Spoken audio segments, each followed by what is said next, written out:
ये तस्वीर बाजी की प्री बर्थडे की है, यानी जिस रात को शाज़ और युसरा ने सरप्राइज़ बर्थडे प्लान की थी, ये उसी रात की है। यहाँ पे आप सबा और बासिल को देख सकते हैं। बिल्कुल ये एक ही दिन 3 व्लॉग्स बनाए गए हैं तीनों भाइयों की जानिब से। सबसे पहला व्लॉग जो था वो था माज़ सफ़दर का, जहाँ पे माज़ और सबा अपने बेबी की शॉपिंग के लिए जाते हैं और साथ ही इनकी वालिदा भी मौजूद होती हैं। फिर आने के बाद ये शॉपिंग भी अपने घर वालों को दिखा रहे होते हैं खोल खोल के। वहीं पे थोड़ी देर बाद मेंडस कैमरा ऑन करता है अपने व्लॉग के लिए, जहाँ पे बाजी की प्री बर्थडे सेलिब्रेट की जाती है और वहाँ पे आप देख सकते हैं कि सबा और बासिल मौजूद हैं। और उसके बाद उसी रात में सरप्राइज़ बर्थडे रखी गई है युसरा और शाज़ की जानिब से। अब यहाँ पे आप साफ देख सकते हैं जो इस वक्त लोग कह रहे हैं कि सबा और माज़ जानबूझकर शाज़ के घर पर नहीं आए। क्या ऐसी ज़रूरत पेश आ गई थी कि आज ही नानी के घर जाना था और आज ही जो है माज़ को ज़रूरी मीटिंग करनी थी। यानी एक सीन में दिखाया है माज़ ने कि मैं तो घर आके बैठ गया था, फिर मैं दोबारा सबा को उसके घर से लेने गया हूँ। सबा उस टाइम पे घर पे मौजूद थी, लेकिन युसरा ने आज के व्लॉग में बताया था कि मैंने कल रात में ही सबको इनवाइट कर लिया था कि सब ने मेरे घर पर आना है, खाना भी हमारे साथ खाना है और बाजी के लिए हम सरप्राइज़ बर्थडे प्लान कर रहे हैं और यहाँ पे हमने केक भी काटना है।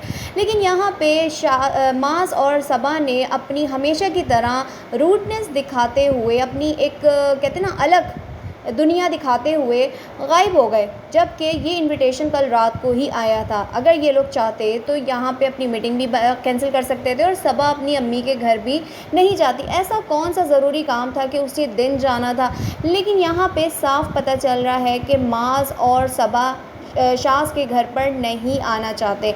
अभी भी जो शाज़ के घर ये लोग वॉशिंग मशीन लेकर आए थे वो सिर्फ़ और सिर्फ एक कंटेंट था और कंटेंट ही बनाया गया। सबसे पहले तो कीमत बताई गई माज़ की जानिब से, दूसरी तरफ माज़ का और सबा का अचानक आना, पाँव की मेहंदी उतरना, बग़ैर घर बने बग़ैर दावत के आना और फिर सबा का ये भी बताना कि भाई मैं ये खाऊंगी, मेरे लिए ये भी बनाओ।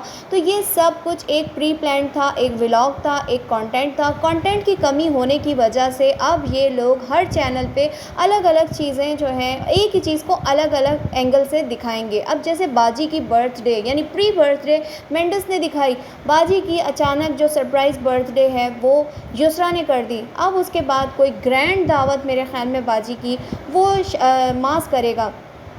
जबकि मेंडस की अभी बर्थडे रखी गई, वहाँ पे तो माज़ और सबा मौजूद नज़र आए। लेकिन शाज़ के घर जब भी कोई ऐसा काम होता है या कोई ज़रूरत पेश आती है, माज़ और सबा गायब हो जाते हैं।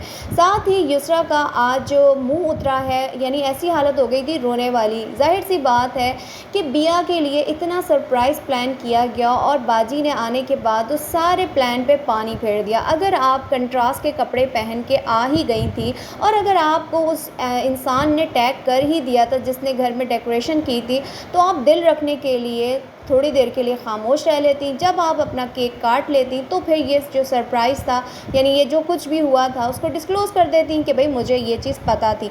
लेकिन उन्होंने भी आते ही ढोल बजाने शुरू कर दिए कि भाई मुझे तो टैग कर दिया उस इंसान ने, मुझे तो पता चल गया। और यहाँ पे बर्थडे का जो सरप्राइज़ था युसरा की जानिब से वो फ्लॉप हो गया। और हमने देखा है कि इनके घर में एक पार्टीज़ बन चुकी हैं और वो पार्टी इस सूरत में कि सबा ने सास को, युसरा ने बाजी को और फरीहा ने मोमिना को पकड़ा हुआ है। यानी यहाँ पे इनकी एक जोड़ियाँ बनी हुई नज़र आ रही हैं और बहुत अच्छी बात है कि एक दूसरे से मोहब्बत करते हैं। लेकिन जो चीज़ हमें युसरा और सबा में नज़र आती है ना, वो चीज़ कुछ अलग ही है। यानी सबा के अंदर हमें हसद नज़र आता है युसरा को लेके, क्योंकि युसरा जो है एक ज़िम्मेदार बीवी है, घर संभालती है, घरदारी अच्छे से निभा रही है। जब से वो गई है तब से देखा गया है कि वो प्रॉपर घर में अपने शौहर को भी नाश्ता देती है, अपने बच्चे को भी संभालती है। और इतना यानी सबा और माज़ जिस तरीके से हर वक्त अपने वालिद साहब के घर आ जाते हैं, उस तरीके से सबा युसरा हमें यहाँ पे नज़र नहीं आती जिस तरह से ये नज़र आती हैं। और दूसरी जानिब अब जो माँ सफ़दर अपने होने वाले बेबी के कंटेंट को लेके कैश कर रहा है, लोगों ने इस पे भी तनकीद करनी शुरू कर दी है कि ऐसी भी क्या मारा मारी है कि आप एक एक चीज़ के लिए कंटेंट बना रहे हैं। और दूसरी जानिब इनके 50 लाख की जो घर में रेनोवेशन करवाई है वो भी अभी तक लोगों से हज़म नहीं हो रही कि लोग 50 लाख में अपना एक छोटा सा अपार्टमेंट ले लेते हैं, और पंजाब साइड में तो लोग अपने छोटे मोटे घर भी बना लेते हैं, और इतने में इसने सिर्फ़ और सिर्फ रेनोवेशन करवाई है। हद है। मतलब ये इन्फ्लुएंसर्स क्या इन्फ्लुएंस कर रहे हैं, लोगों को क्या सीख दे रहे हैं, बच्चों को क्या सिखाना चाह रहे हैं। कल कला को अगर ये रेंट का जो फ्लैट है इसको मालिक मकान कहता है छोड़ने के लिए, तो ये 50 लाख तो इनके डूब गए ना। जो ये इतने और साथ में इस चीज़ पे भी तनकीद हो रही है कि 10 दफ़ा घर दिखा दिया गया है, होम टूर के नाम पे दोबारा कैश करने की क्यों कोशिश की गई है। तो ये जो मैं तो इस चीज़ को नहीं मानती, कोई माने या ना माने, मैं इस चीज़ को नहीं मानती। शाज़ ने भी अपना फ़्लैट बाय किया है और माँ सफ़दर ने भी अपना बाय किया है, क्योंकि इनके लिए शो करना कि ये हमारी प्रॉपर्टी है या ये चीज़ हमारी है। आजकल आपको पता है कि वैसे ही जितने भी इन्फ्लुएंसर्स हैं, डकी है, इकरा है, नादिर अली है, ये सब के सब अब आ रहे हैं कब्ज़े में लोग इनके एनसीसीआई के।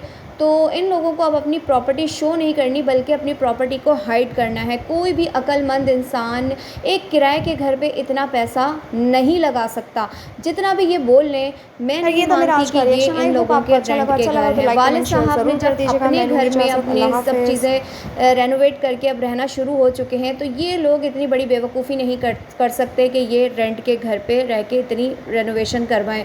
ये इन दोनों भाइयों के अपने अपने घर हैं, तभी सब इनको गिफ्ट दे रहे हैं, तभी घर की दावत हो रही है। सोचने वाली बात है कि रेंट के घरों में ना ही कोई दावत करता है, ना ही रेंट के घर के लिए कोई गिफ्ट देता है। जो भी बंदा अपना फ्लैट या अपना घर बाय करता है, तब ही ये मुबारकबाद, तब ही तोहफ़े और तब ही ये दावतें होती हैं। ये कॉमन सेंस की बात है, ये समझदारों की समझने की बात है। इन इन्फ्लुएंसर्स का काम तो लोगों को सिर्फ लॉलीपॉप देना और चक्कर खिलाना है, लेकिन जो समझदार बंदा है वो समझ जाएगा कि असल हकीकत क्या है। आज के चलते वक्त में ये लोग जितनी अपनी प्रॉपर्टी को हाइड रखेंगे, इनके लिए बेहतरी है, वरना इनकी सख्ती तो आई हुई है और इनकी पकड़ धकड़ अभी हो रही है। अभी तो देखते हैं कि इकरा कंवल और टकी भाई का जो 4 रेस्टोरेंट है उसको भी सील करने की ख़बरें सामने आ रही हैं। तो इसके चलते ये लोग कभी भी अपनी प्रॉपर्टी को ज़ाहिर नहीं करेंगे कि ये हमारी प्रॉपर्टी है। मैं लूँगी इजाज़त। अल्लाह हाफ़िज़।